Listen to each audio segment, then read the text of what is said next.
अग्निदेव की दाहिका शक्ति है स्वाहा। अग्निदेव में जो जलाने की तेज रूपा दाहिका शक्ति है वह देवी स्वाहा का सूक्ष्म रूप है। हवन में आहुति में दिए गए पदार्थों का परिपाक भस्म कर देवी स्वाहा ही उसे देवताओं को आहार के रूप में पहुंचाती है, इसलिए इन्हें परिपाककारी भी कहते हैं। सृष्टि काल में परम ब्रह्म परमात्मा स्वयं प्रकृति और पुरुष इन दो रूपों में प्रकट होते हैं। ये प्रकृति देवी ही मूल प्रकृति या पराम्बा कही जाती है। ये आदिशक्ति अनेक लीला रूप धारण करती हैं। इन्हीं के एक अंश से देवी स्वाहा का प्रादुर्भाव हुआ, जो यज्ञ भाव ग्रहण कर देवताओं को पोषण करती हैं। स्वाहा के बिना देवताओं को नहीं मिलता है भोजन। सृष्टि के आरंभ की बात है। उस समय ब्राह्मण लोग यज्ञ में देवताओं के लिए जो हवनीय सामग्री अर्पित करते थे वह देवताओं तक नहीं पहुंच पाती थी। देवताओं को भोजन नहीं मिल पा रहा था, इसलिए उन्होंने ब्रह्मलोक में जाकर अपने आहार के लिए ब्रह्मा जी से प्रार्थना की। देवताओं की बात सुनकर ब्रह्मा जी ने भगवान श्री कृष्ण का ध्यान किया। भगवान के आदेश पर ब्रह्मा जी देवी मूल प्रकृति की उपासना करने लगे। इससे प्रसन्न होकर देवी मूल प्रकृति की कला से देवी स्वाहा प्रकट हो गईं और ब्रह्मा जी से वर मांगने को कहा। ब्रह्मा जी ने कहा, आप अग्निदेव की दाह का शक्ति होने की कृपा करें। आपके बिना अग्नि आहुतियों को भस्म करने में असमर्थ हैं। आप अग्निदेव की गृह स्वामिनी बनकर लोक पर उपकार करें। ब्रह्मा जी की बात सुनकर भगवान श्री कृष्ण में अनुरक्त देवी स्वाहा उदास हो गईं और बोली, परम ब्रह्म श्री कृष्ण के अलावा संसार में जो कुछ भी है सब भ्रम है। तुम जगत की रक्षा करते हो। शंकर ने मृत्यु पर विजय प्राप्त की है। शेषनाग संपूर्ण विश्व को धारण करते हैं। गणेश सभी देवताओं में अग्र पूज्य हैं। यह सब उन भगवान श्री कृष्ण की उपासना का ही फल है।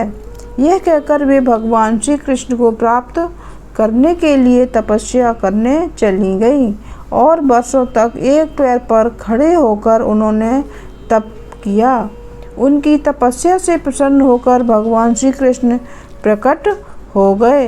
देवी स्वाहा के तप के अभिप्राय को जानकर भगवान श्री कृष्ण ने कहा, तुम वाराह कल्प में मेरी प्रिया बनोगी और तुम्हारा नाम नागनजिति होगा। राजा नग्नजित तुम्हारे पिता होंगे। इस समय तुम दाहिका शक्ति से संपन्न होकर अग्निदेव की पत्नी बनो और देवताओं को संतृप्त करो। मेरे वरदान से तुम मंत्रों का अंग बनकर पूजा प्राप्त करोगी। जो मानव मंत्र के अंत में तुम्हारे नाम का उच्चारण करके देवताओं के लिए हवन पदार्थ अर्पण करेंगे वह देवताओं को सहज ही उपलब्ध हो जाएगा। देवी स्वाहा बनी अग्निदेव की पत्नी। भगवान श्री कृष्ण की आज्ञा से अग्निदेव का देवी स्वाहा के साथ विवाह संस्कार हुआ।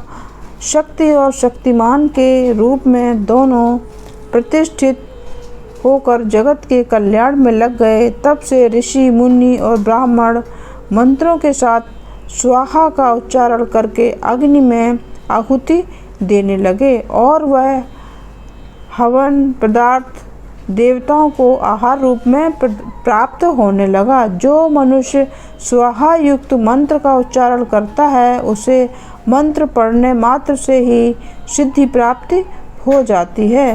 स्वाहाहीन मंत्र से किया हुआ हवन कोई फल नहीं देता है। देवी स्वाहा के सिद्धिदायक 16 नाम हैं।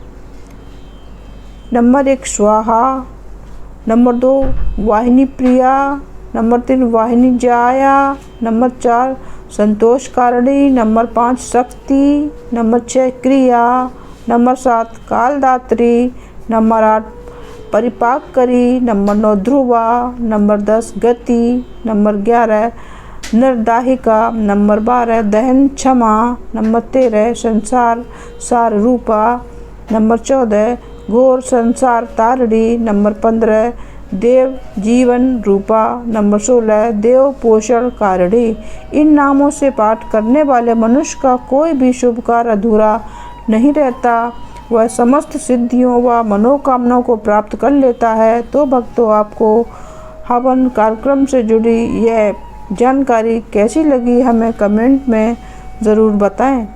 अगर वीडियो अच्छी लगी हो तो अपने मित्रों के साथ साझा शेयर करें और चैनल को अभी सब्सक्राइब कर लें, जिससे आने वाली वीडियो का नोटिफिकेशन आपको मिल सके। अंत में वीडियो को लाइक करना ना भूलें। चैनल पर विजिट करने के लिए आपका बहुत बहुत धन्यवाद।